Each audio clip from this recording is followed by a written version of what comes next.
Hola amigos, ¿cómo están? Bienvenidos una vez más al canal. Otra vez estamos en un programa interesante con Jennifer Capone. Ustedes ya la conocen del programa anterior, bueno, y muchos la conocen por las redes. Muy famosa en TikTok. También tiene su canal de YouTube, Jennifer Capone, donde comparte las investigaciones que ella ha hecho sobre la Biblia y la denuncia del falso Dios del Antiguo Testamento. Jehová es Satanás, es lo que ella afirma, ¿no?, en sus investigaciones y lo demuestra con distintas citas bíblicas. En el programa pasado, ella mencionó una Biblia, la Biblia Nacar Colunga, y nos comentaba que en esa Biblia, pues, está la palabra alienígena. Luego yo hice un video profundizando un poco más en ese tema. Y bueno, como tú lo pudiste escuchar, Jennifer, bueno, primero te doy la bienvenida. ¿Cómo estás? Una vez más aquí en el canal. Bien, gracias por esta invitación, muy agradecida contigo. Y bueno, vamos a continuar. Ok. Sí, yo hablaba contigo en estos días, luego del video que publiqué, sobre la Biblia Nacar Colunga y cómo a través del tema de la etimología, las traducciones, todo esto, pues se justifica, ¿no?, el tema de la palabra alienígena, que traduce extranjero. Y bueno, según el contexto de la cita, parecería tener más sentido esa traducción y en otras sí queda como un poco extraño. En ese video, pues yo llegaba a una conclusión, ¿no? Que quizás para una persona que es nueva en este mundo de la investigación, sustentar solo con la Biblia Nacar Colunga el tema de la existencia extraterrestre en la Biblia quizás no sea suficiente porque son creo que algunas cuantas veces que lo menciona y bueno, no es suficiente. Sin embargo, en ese video afirmaba que a pesar de que eso es así, eso no quita que la Biblia, sobre todo en el Antiguo Testamento, esté llena de la presencia del contacto de seres extraterrestres con los diversos profetas del pasado. Y bueno, el personaje mayor que sería Yahvé, el Elohim Yahvé y el contacto con su pueblo elegido. Entonces, bueno, Jennifer, quería que nos hicieras una ampliación sobre lo que tú sabes de la Biblia Nacar Colunga y además tú nos traes otros documentos que también tendrían, ¿no?, esa palabra de alienígenas, otras Biblias. Entonces, comencemos por la Nacar Colunga. ¿Por dónde quieres comenzar? La Nácar Colunga en el Salmo 144, versículo 7, que fue el que vimos, y el versículo 11 también lo dice. Salmo 144, versículo 7 y el 11, que dice: tiende tus manos desde lo alto y líbrame de la muchedumbre de las aguas, de manos de los alienígenas. El versículo 11 dice: de la espada maligna líbrame y sálvame de la mano de los alienígenas, cuya boca habla dolosamente y cuya diestra es diestra de perfidia, que fue el que vimos la vez pasada. Ahora vamos con la Septuaginta al español. Esa primera es la Nacar Colunga, ahora vamos con otra Biblia que también en una de sus traducciones menciona el término alienígena. Vamos a ver. Septuaginta al español, Isaías 56, versículo 6. Ok, vamos al versículo 6, dice: y a los alienígenas, los allegados al Señor, para servirle y amarle el nombre del Señor, para hacerle en siervos y siervas, y a todos los que guardan los sábados para no profanar, y a todos los que retienen mi testamento.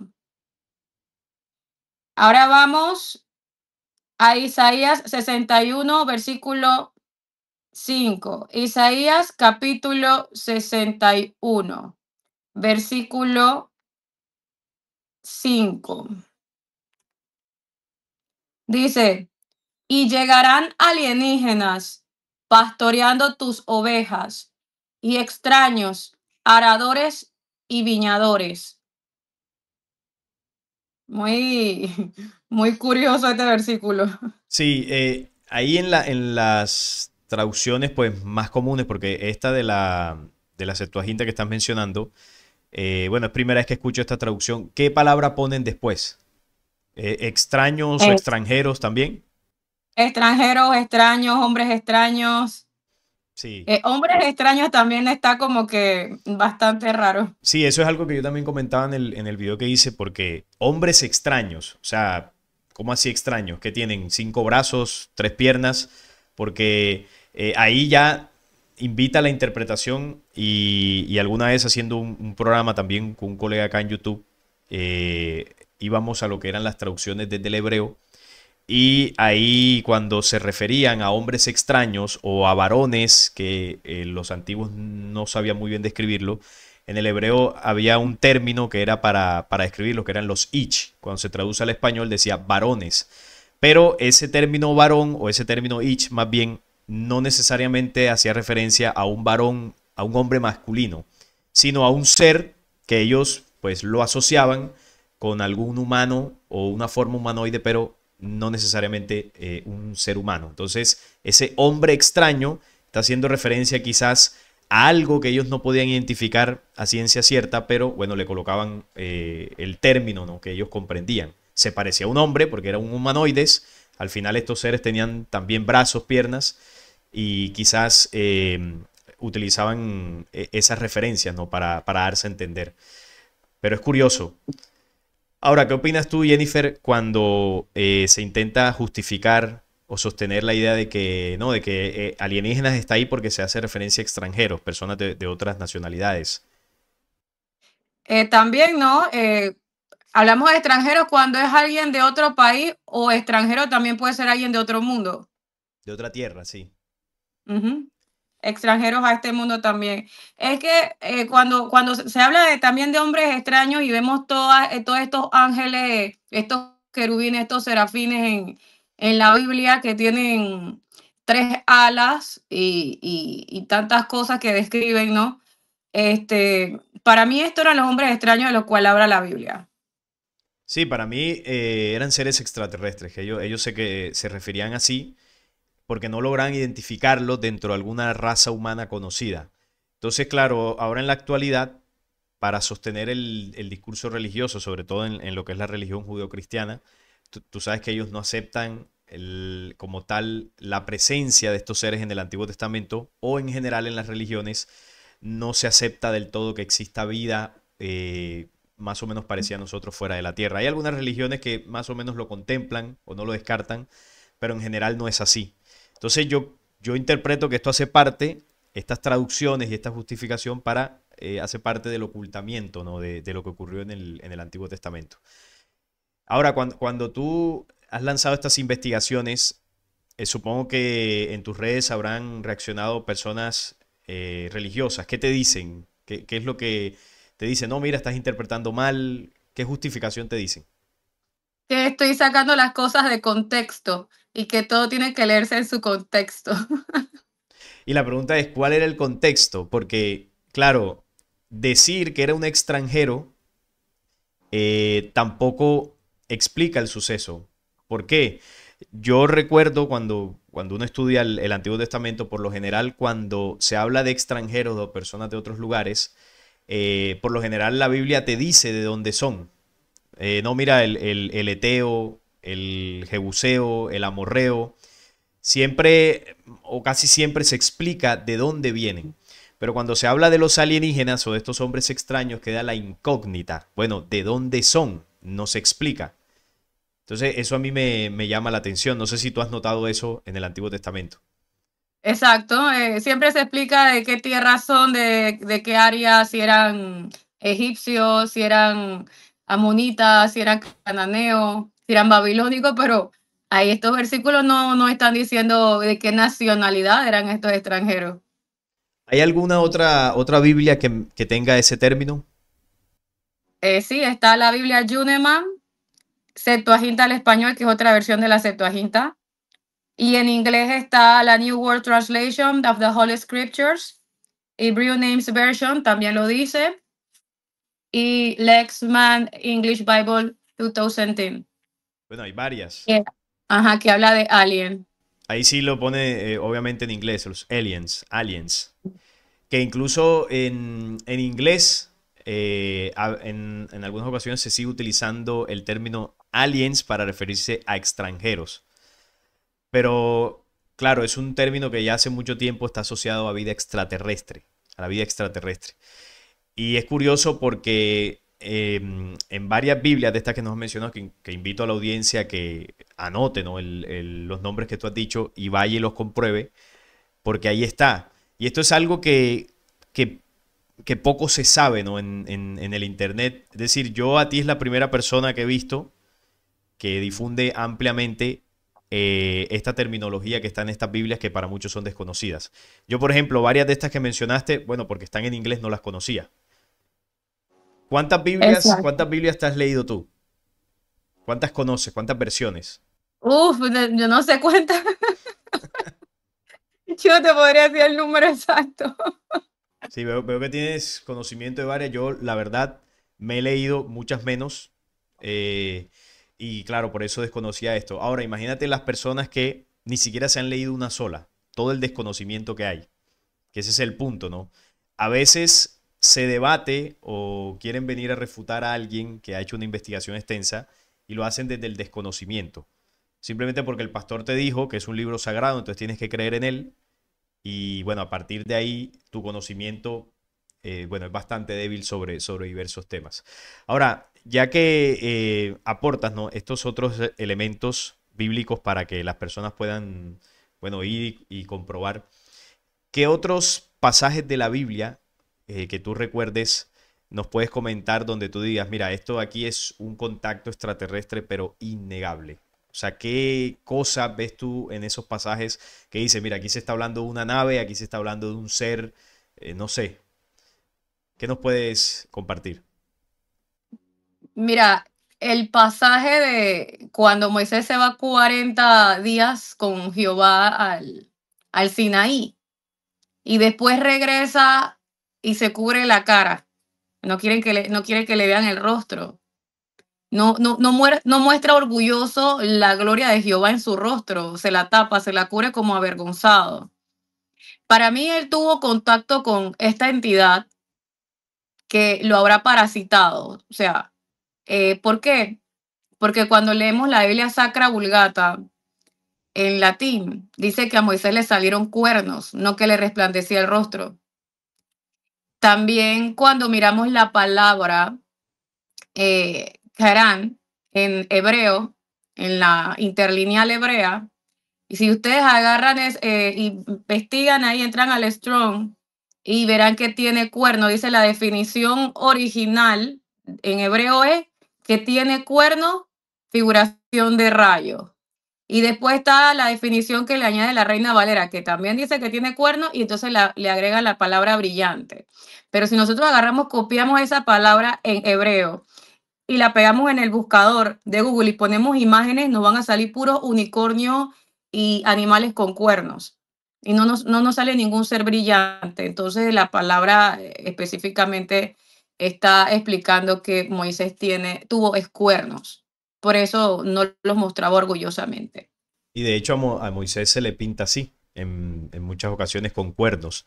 Hay hay unas esculturas, no recuerdo, bueno, hay varias de Moisés, pero hay algunas donde se le ha tallado con unos cuernos acá en la frente. La de Y Miguel Ángel. la de Miguel Ángel, sí. Sí, sí, no me acordaba, pero yo sabía que había una famosa. Claro, y uno se pregunta, por qué con cuernos? ¿Qué pasa ahí? Luego también está la cita en el Nuevo Testamento, cuando dice que Satanás disputaba el cuerpo de Moisés con Miguel.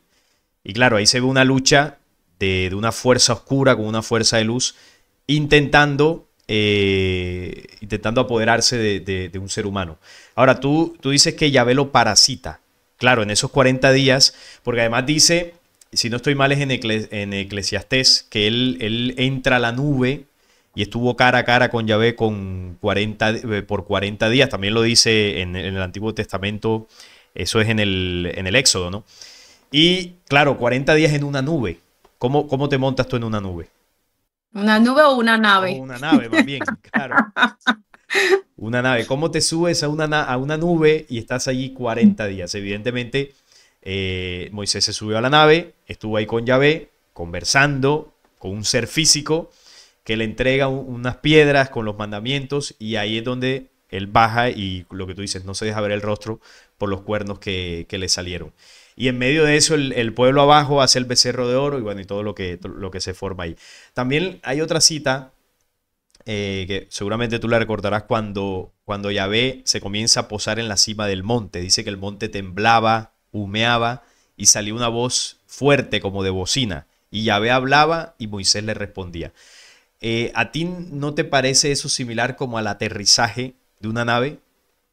Cuando dice que Sí, sale humo, fuego, el monte temblaba. claro, sí, fuego, humo, o sea, los motores de los vehículos que echan humo, Sí. el estruendo cuando algo aterriza, claro. Y además dice que no podían acercarse desde un límite, que es lo normal, ¿no? Por ejemplo, tú vas al aeropuerto, tú no puedes acercarte a la pista de aterrizaje porque es muy peligroso. O cuando están allá en los despegues de los cohetes, tampoco te puedes acercar por el humo, el fuego. Entonces es bastante similar. Esa es otra de las citas que a mí también me deja muy claro, ¿no? Sin el velo religioso, obviamente, que ahí se está hablando de algún tipo de nave. ¿Qué otra cita que recuerdes eh, bueno, tú digas, esto aquí sin duda es un contacto o algo raro, ¿no? Que se explica con algo extraterrestre, con algún tipo de tecnología o algo. Mira, la división del Mar Rojo con con ese báculo, ese báculo, bueno, aunque dice que los magos hacían lo mismo, los magos de Egipto, cuando convirtieron las varas en serpiente. Sí. Las plagas de Egipto, las plagas de Egipto me parece también un suceso bastante paranormal. Y no creo que sea algo divino ni cosa divina mandar plagas de sapos, ni de mosquitos, ni de piojos, ni que el agua se convierta en sangre. No me parece para nada cosa divina o cosa de Jesús. Me parece algo de extraterrestres más bien. Sí, no fue algo natural. Yo concuerdo contigo con el tema de los magos, porque desde Egipto se utilizaba y Moisés seguro aprendió mucho de eso.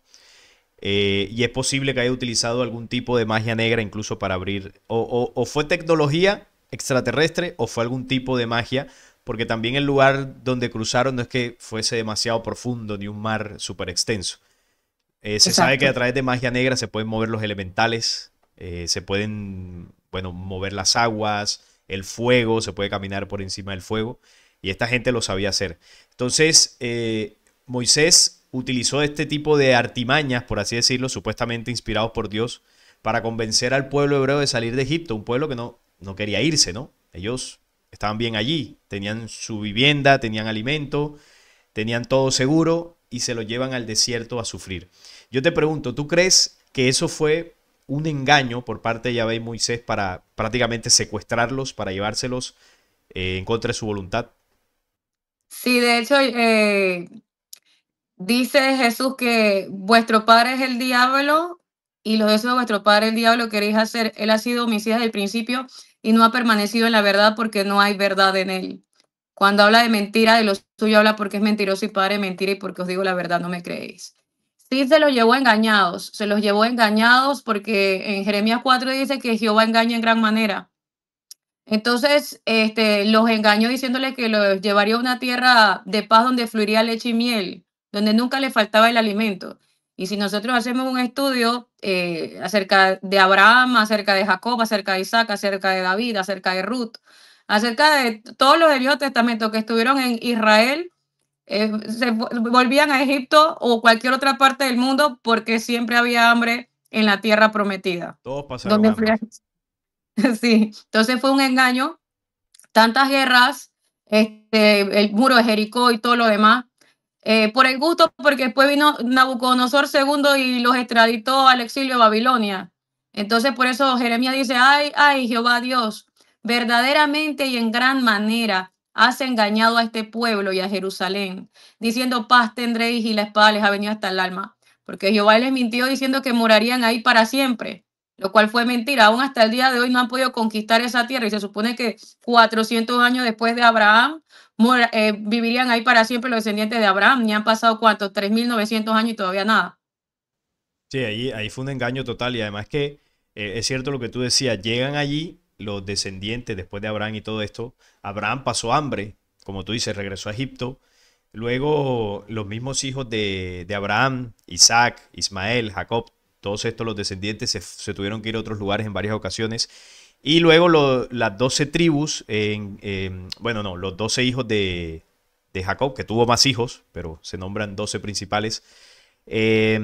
José, que fue el que se fue a Egipto, ¿no? El de los sueños. ¿Por qué se va a Egipto? Porque había una hambruna en tierra de Israel. Y Espérame, lo que pasa es que José, José fue vendido como esclavo sí, a Egipto. sí, sí, es Y los verdad. hermanos, ajá, Y los hermanos los fueron a hermanos. buscarlo. Después, mucho después. Sí, y claro, en Israel hubo varias hambrunas en varios momentos. Por eso terminan en Egipto. Porque digamos que una población que estaba más organizada, más avanzada en varios temas. Y luego que ellos se van a vivir a Egipto, más de 400 años después es que aparece Moisés para querer llevárselos, diciéndoles, mira, ustedes son descendientes de sus patriarcas, Jacob, Isaac, Abraham, a los cuales Dios les prometió una tierra. Y bueno, con ese cuento los vuelven a engañar, los sacan al desierto y duran 40 años. 40 años en el desierto. ¿Por qué crees tú que duraron tanto tiempo en el desierto? Porque eso no se recorre en 40 años. Por más vueltas que Porque, des. porque el mismo Jehová dijo en Deuteronomio 8:2, y te acordarás de los 40 años por donde te ha traído Jehová en el desierto para afligirte. Se los llevó no para liberarlos, sino para afligirlos, para probarte, para eso, para probarte, no para salvarlos ni liberarlos, para afligirte, para probarte y para saber lo que hay en tu corazón, si habías de guardar o no mis mandamientos, porque como que Jehová no estaba seguro si ellos iban a guardar sus mandamientos, entonces para eso se los llevó al desierto, para que ellos le sirvieran a Jehová en el desierto. Por eso le decía a Moisés que le dijera a Faraón, deja ir a mi pueblo para que me sirva en el desierto. Entonces él estaba era alimentándose de sus energías, de la impotencia de los israelitas que querían regresar a Egipto. Y nosotros lo vemos en Éxodo capítulo 14, versículos 11 y 12, donde el pueblo se queja ante Moisés. Antes de cruzar el Mar Rojo le dicen, déjanos servir a los egipcios porque para nosotros es mejor servir a los egipcios que morir en el desierto. Entonces prácticamente Moisés y Jehová se lo llevaron secuestrado al pueblo de Israel. Pobre gente. ¿No? Y que la generación que sale de Egipto no fue la misma luego que entró a la tierra prometida. Se han hecho cálculos incluso de cuántas personas fallecieron en el desierto. Por ejemplo, una de las matanzas más famosas es la del Becerro de Oro, que cayeron más de 3000 en ese momento. Cuando Moisés les dice, los que estén con Yahvé, pónganse de este lado, y los que no, entonces serán pasados a espada. Y ahí, bueno, hubo una matanza a sus propios hermanos, sus propios vecinos, sus propios amigos, y cayeron más de 3000 hombres. Y claro, esa es la prueba. Así prueba un Dios verdadero que alguien lo explique, ¿no? Claro, esto te lo van a sustentar, ¿no? Que eran un pueblo rebelde, que no obedecían a Dios, que adoraban a dioses paganos, que el becerro de oro, no hay ninguna justificación. Y esa no fue la única matanza, hubo más en el desierto hasta que a punta de sangre Yahvé convirtió una generación que no confiaba en él, no confiaba en Moisés, y los convirtió en obedientes. Pero claro, a costa de muchas vidas. Y luego entran a la tierra prometida ya completamente adoctrinados, a arrasar a otros pueblos que vivían en paz. Bueno, no sé si en paz, pero por lo menos sí vivían ahí antes de que los hebreos llegaran y los sacaron a todos en lo que dicen los textos de Josué, que es lo mismo que sucede en la actualidad, ¿no? Fíjate que ellos en el 70 se van en la diáspora, los romanos los sacan de ahí y se esparcen por el mundo. Y a mediados del siglo pasado, en 1947, comienzan a regresar. En 1948 se establece el Estado de Israel en Palestina. ¿Y qué es lo que hicieron cuando comienzan a volver? Sacar a la gente que ya estaba viviendo ahí. Es la misma historia. ¿Qué otras citas podemos recordar sobre eventos que tengan una explicación con alguna tecnología extraterrestre? Tú mencionabas ahorita las murallas de Jericó. ¿A ti te parece que ahí hubo algún tipo de tecnología para tumbar esas murallas? Posiblemente. Yo no descartaría nada. También el versículo que dice que Jehová descendió y lamió el agua de la zanja. Yo eso tampoco lo puedo concebir. ¿Cómo un ser divino va a descender a lamer el agua de una zanja? Así dice, ¿en qué cita está eso? No la recuerdo. Está como en el libro de Jueces, Sí, ajá. pero ajá, habría que buscarlo. Qué raro. Eh, el otro es de que cuando manda a la guerra a la gente y dice que los que se agachen y laman el agua como un perro, esos son los que van a ir para la guerra. Qué cosa Y rara, los ¿no? otros, y los otros que agarran y tomen el agua con sus manos, esos se quedarán tranquilos en sus tiendas de campaña. En el Está, libro de Jueces también. hay que buscarlo. Está también cuando le pide a los hebreos que mantengan el campamento limpio de sus excrementos, ¿no? Porque él anda en medio del pueblo y se ofende, ¿no? Si hay por ahí excremento tirado.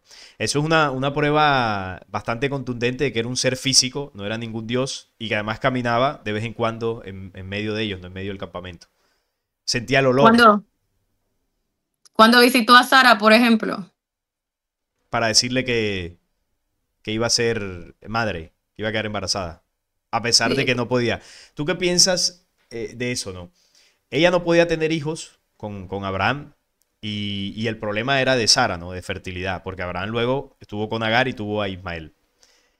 Eh, Hay una teoría que yo le veo bastante sentido, que dice que Isaac biológicamente no es hijo de Abraham, sino de Yahvé, porque ella queda embarazada luego que Yahvé la visita. Y ya sabemos lo que significa visitar en ese contexto bíblico.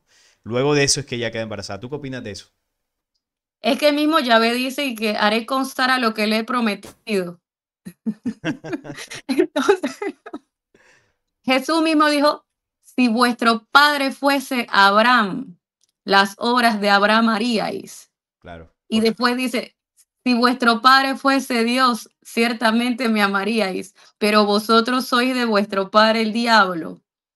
Entonces, quiere decir que ellos no son ni hijos de Abraham, ni hijos de Dios, sino que son hijos de un adversario.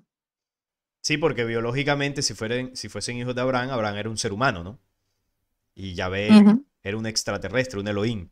Y claro, él insemina, o bueno, no sabemos cómo hizo con Sara, le inserta la genética y nace Isaac, que es un híbrido entre humano y Elohim, como muchos que hubo antes, desde lo que describe el Génesis, cuando descienden, ¿no? Los hijos de Dios y se unen con las mujeres de los hombres. Entonces Isaac fue un híbrido y ahí se entiende por qué Yahvé elige a Isaac por encima de Ismael, a pesar de que Ismael era el mayor. Ahí es que se entiende, Serpientes. claro. Le dijo serpientes camada de víboras. Sí, tiene el linaje Serpien- reptil, genética reptil. Entonces, reptilianos. elige a Isaac y luego Isaac tiene dos hijos, Esaú y Jacob. ¿Por qué crees tú que elige a Jacob por encima de Esaú? Más allá del engaño que hizo con la madre, pero claro, Yahvé sabía que estaban engañando a Isaac, que ya estaba viejo. ¿Por qué él permite ese engaño? ¿Qué crees tú? ¿Y por qué a pesar de eso, pues igual continúa el linaje con Jacob y no con Esaú? Mira, el linaje, la elección del linaje de Jacob es un engaño. Y se los voy a explicar ahorita mismo. Esaú es el perro de Edom. Se dice que Esaú nació que tenía bastante pelo. Se parecía como un perro. Y por eso que cuando el tema de los que tomaban el agua como perros, iban para la guerra, porque estos eran los edomitas que estaban entre el pueblo de Israel.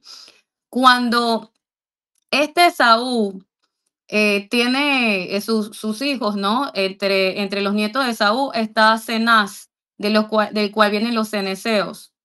Bueno, Caleb, hijo de Jefone el ceneseo, uno de los dos que Jehová escogió para que heredaran la tierra prometida, que fueron los únicos dos que mintieron y que dijeron cuando fueron a reconocer la tierra prometida, en Números capítulo 14, dijeron que todo estaba bien con la tierra, sabiendo que había gigantes y que nosotros lo podemos corroborar por el filisteo Goliat cuando David mata al filisteo, el gigante.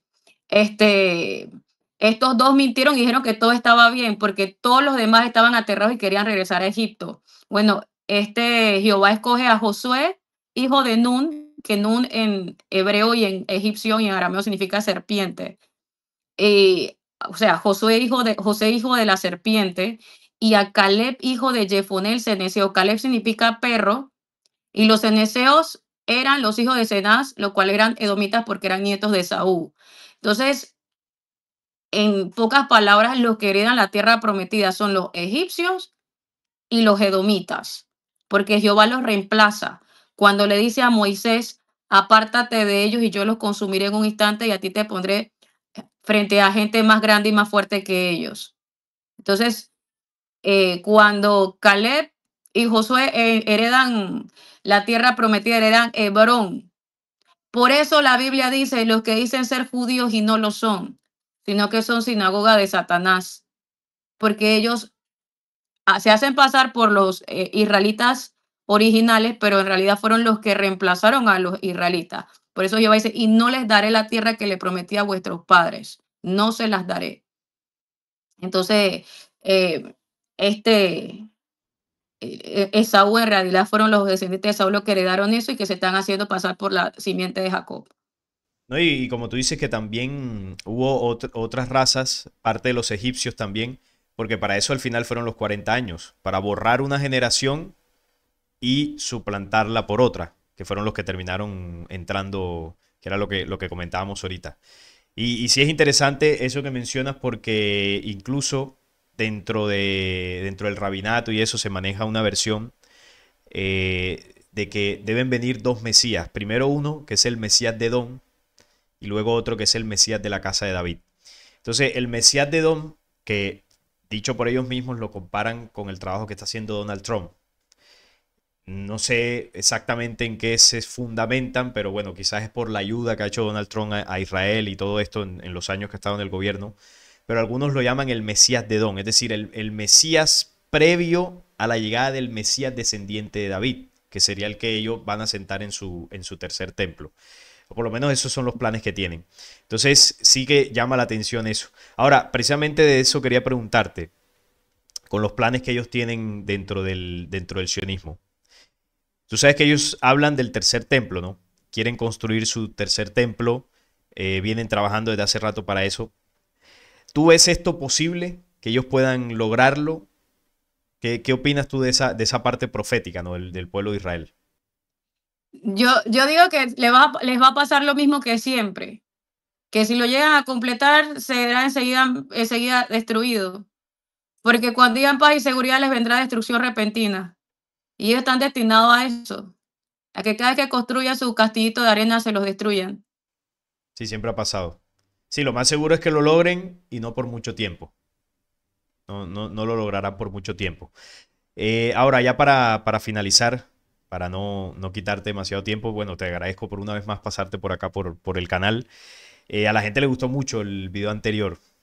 Hay muchas personas que siguen el canal que ya te conocían, que te veían de TikTok y que siguen muy de cerca tus investigaciones.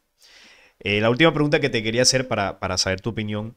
Tú sabes que anteriormente Yahvé hablaba con ellos cara a cara, parecería tener un contacto más directo. Y hoy en día parece que no es así. ¿Qué crees tú que ocurrió en el tiempo que ese ser ya parece que no se manifiesta como se manifestaba antes? ¿Qué crees que ocurrió con él? ¿Desapareció? ¿Murió? ¿Está en otra dimensión? ¿Se fue? ¿Está escondido? ¿Qué opinas tú? Físicamente está muerto, pero espiritualmente ya se ha dormido y está despertando, pero por poco tiempo. Sí, yo coincido con eso que tú dices. Físicamente, obviamente ya pues, su cuerpo lo habrá perdido en algún momento, pero quizás su presencia se manifiesta astralmente, energéticamente, y de ahí donde vienen las prácticas cabalísticas que su pueblo tiene, ¿no? Para invocar estas energías, en muchos casos, ciertos rituales, para tener contacto con su Dios. Hoy en día ese Dios pues estaría en otro plano. Incluso se dice que el espíritu que encarnaría en el cuerpo del Mesías de ellos, o lo que se conoce como el anticristo, sería el mismísimo Yahvé. Correcto, Que incluso, correcto. sí, adelante. Por eso Jesús no podía ser el Mesías de ellos porque no tenía ese espíritu. Sí, sí. No, y tiene otras condiciones el Mesías que ellos esperan, ¿no? Nunca lo reconocieron Exactamente. por eso. Incluso hay una profecía en Jeremías, creo que es Jeremías capítulo 10, que dice, cuando en Babilonia se cumplen los 70 años, yo os haré volver y los visitaré de nuevo en ese lugar. Entonces, ellos cumplieron los 70 años en Babilonia, cuando se lo llevó Nabucodonosor, y Jehová no volvió. Es decir, no se cumplió eso que él había dicho allí. Entonces, ¿qué pasa? Que hubo otro exilio, que fue la diáspora, y ellos regresan en el año 48 oficialmente.